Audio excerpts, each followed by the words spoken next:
Yo, what's good, guys? It's your boy Dom. Welcome to Dose of Dom Reacts. I'm so glad you're here with me today.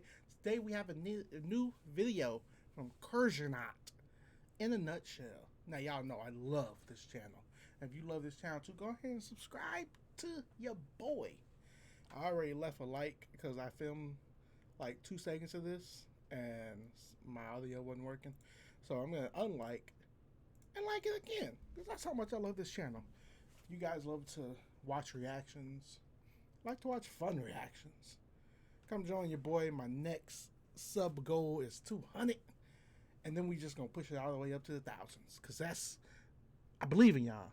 I believe that's possible. Come join this reaction family, because there's gonna be a lot more other than reactions on this channel, trust me. But anyways, this video is how to terraform Venus quickly. I wouldn't mind living on Venus. Let's see what would happen. Leaving Oh, us. by the way, video request under 12 minutes down below in the comments, please, and don't forget to subscribe. Let's get Leaving Earth to find new homes in space is an old dream of humanity and will sooner or later be necessary for our survival. The planet that gets the most attention is Mars, a small, toxic, and energy-poor planet that just about seems good enough for a colony of depressed humans huddled in underground cities. But what if we think bigger? What if we take Venus, one of the most hostile and deadly places in the solar system, and turn it into a colony? Not by building lofty cloud cities, but by creating a proper second Earth. It might be easier than you think.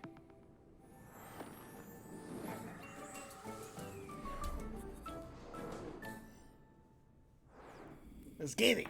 Venus is by far the hottest planet in the solar system, with a surface temperature of 460 degrees Celsius. Y'all know what it look like? It look like Vegas in the summertime. Hot enough to melt lead. This heat is due to the most extreme greenhouse effect in the solar system. CO2 is great at trapping heat. Even a rise from 0.03% to 0.04% in Earth's atmosphere is heating up our planet right now. Venus's atmosphere is 97% CO2. Also, Venus's atmosphere is 93 times denser than Earth's. Standing on Venus's surface would feel like taking a dive about 900 meters deep into the ocean. The pressure would kill you instantly. It's a truly horrible place, so why should we even? Wait a minute, he just blew up in his astronaut. Go back. This guy just blew the poor bird, man. Pressure would kill you instantly. It's a truly horrible place, so why should we even bother? First and foremost, Venus is almost as big as Earth and has 90% of its surface gravity. Wow. Surface gravity is a big problem when colonizing the solar system because it's very likely that long stays in low-gravity places will have negative health effects. Venus's size means it could be the second largest habitat in the solar system. A new home for billions of humans and trillions of animals, with oceans, lush forests, and a beautiful blue sky. A properly terraformed Venus may be the most pleasant place to live outside of Earth. Wow. While we can't exactly terraform Venus today, a slightly more ambitious future version of us could take this project on. It will take a few generations to complete and be a huge challenge, like building the Great Pyramids was for our ancestors. Yeah. But then, it's not like humans have never started projects that took more than a lifetime to complete.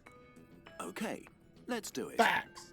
Before anything else, we need to cool Venus down and remove the gas that makes up the extremely heavy atmosphere. As mentioned, there's a lot of it. Around 465 billion tons.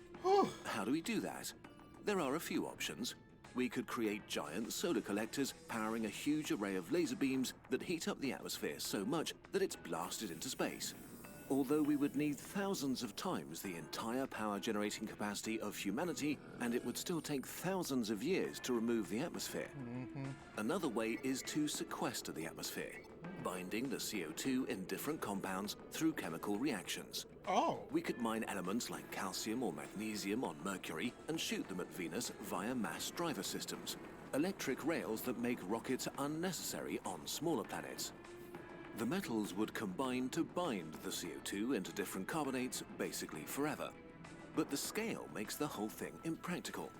We would need several 100 billion tons of material to sequester the CO2 this way. Facts. Seems like a waste of material and might take too long. An equally ridiculous idea that could actually work is to put Venus in the shade. Literally. By constructing a huge mirror to blot out the sun to just freeze the atmosphere. The mirror doesn't need to be complex or massive, just a very thin foil with a little structural support. Building such a large flat surface so close to the sun will turn it effectively into a solar sail and push it out of position. Wow. So instead of one giant circular object, our mirror will consist of many different pieces. Okay. Annular slats of angled mirrors can reflect sunlight from one set of mirrors to the next. Mirrors would be angled, reflecting light from one to another until the light is redirected to the back, balancing the force on the front and holding them in position. Damn. After a few years of getting the infrastructure in place, things start slowly and then escalate. For the first few decades, the atmosphere slowly cools down but stays dense and deadly. Until after some 60 years, it reaches the critical temperature of 31 degrees Celsius. Suddenly, the Great Flood begins on Venus as CO2 turns to liquid at this pressure and begins to rain down. A constant global rainstorm of unbelievable proportions lasting 30 years. The pressure and temperature suddenly begin to drop in unison. For almost a century, puddles turn into lakes and oceans. Wow. The surface temperature is now minus 56 degrees Celsius, and the pressure has dropped to only 7 times the pressure on Earth. Wow. Finally, at a really unpleasant minus 81 degrees Celsius, the CO2 oceans begin to freeze and the rain turns into snow. Okay. This leaves us with a frozen Venus covered in oceans as hard as rock and gigantic CO2 glaciers. What remains of the atmosphere is mostly nitrogen at about 3 times Earth's surface pressure.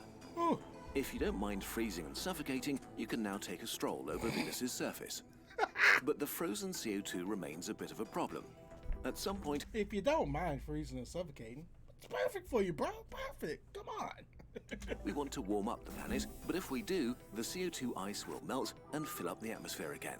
So we need some way to keep it from doing that.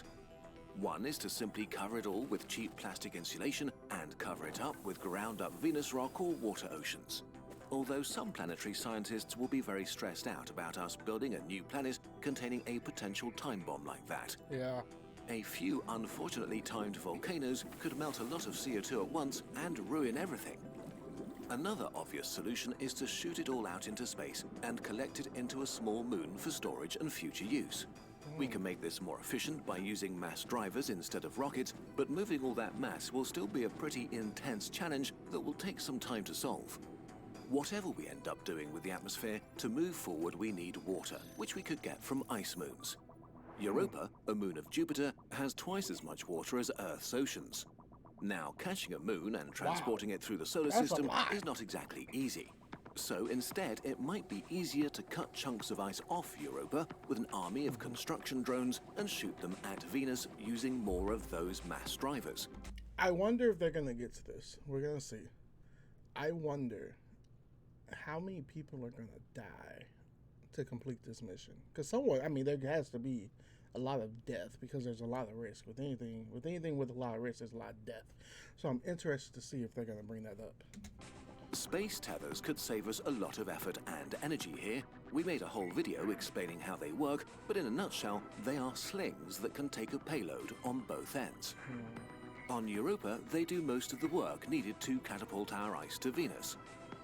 The ice hits the Venus tethers, which gently drop it into the atmosphere, where it falls down as snow.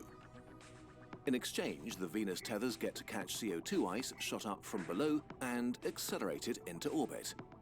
We can remove excess nitrogen using this same method to further lower our atmospheric pressure. After a few decades or centuries, Venus would be covered by a nice, shallow, frozen ocean a few hundred meters deep. It would look extremely different from today. A few continents and countless islands have formed. Wow. This is beginning to look a bit like our planet. Now the last and most magnificent phase of terraforming begins, making the atmosphere breathable and adding life. Fact. First, we need light though, and we need to heat the planet up again. A Venus day is 2,802 hours long. more than 116 Earth days. Damn. So if we just remove our giant mirror, we would grill half of our planet. Even without the massive atmosphere, temperatures would reach unbearable levels. The simplest way to create a day-night cycle and let some energy in again is with another set of mirrors to illuminate our continents and melt our water oceans, which would let us completely control how much energy we get and where it goes. Wow. The atmosphere is now mostly made up of nitrogen and basically devoid of oxygen. So the first inhabitants will likely be trillions and trillions of cyanobacteria, which can get photosynthesizing and release oxygen. We know that they can quickly turn around the atmosphere of a planet because billions of years ago, they were probably responsible for turning the toxic atmosphere of our young Earth into an atmosphere with enough oxygen for more complex animal life. But not only that, cyanobacteria can fix nitrogen from the atmosphere and turn it into nutrients that can be used by living beings. Wow. This way, they will essentially fertilize our dead ocean water and prepare it for more complex organisms. On land, our colonists need to grind down some of the former Venusian surface to make soil for nitrogen-fixing plants to grow on. Eventually, billions of trees would spread, creating large forests covering massive parts of the continents. Venus would turn green. To speed things up, CO2 would be strategically released to supply the plants and cyanobacteria. Areas already covered with plants could get extra daylight from our orbital mirrors, so the plants would be active for most of each day. Maybe we won't have to do this with the same plants and animals we know today. Pikachu. As genetic engineering So all we need is Pikachu. Gotcha. matures and our understanding of genetics and the machinery of life expands, we might just engineer life as we need it. All in all, it would take several thousand years to make the atmosphere breathable by Well, humans. start. In the meantime, you could stroll around with nothing more than regular clothes and an oxygen mask. Settlers would enjoy a vast new planet filled with resources and bathed in sunlight. They might think of new ways to use the vast amounts of carbon dioxide ice and nitrogen orbiting in space above. Industrial processes, rocket fuel, or even boosting the terraforming of another planet like tiny Mars. Venus is fully terraformed. Animals roam through vast ecosystems. Cities are being constructed.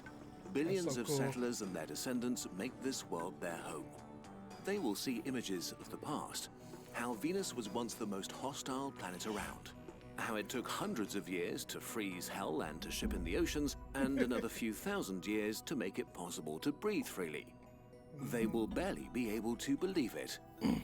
Okay, maybe it's not that easy to terraform Venus, and a lot of things must go right for this future to become reality. But it is possible, and with technology that is within the reach of a motivated and slightly more advanced humanity that wants to venture into space.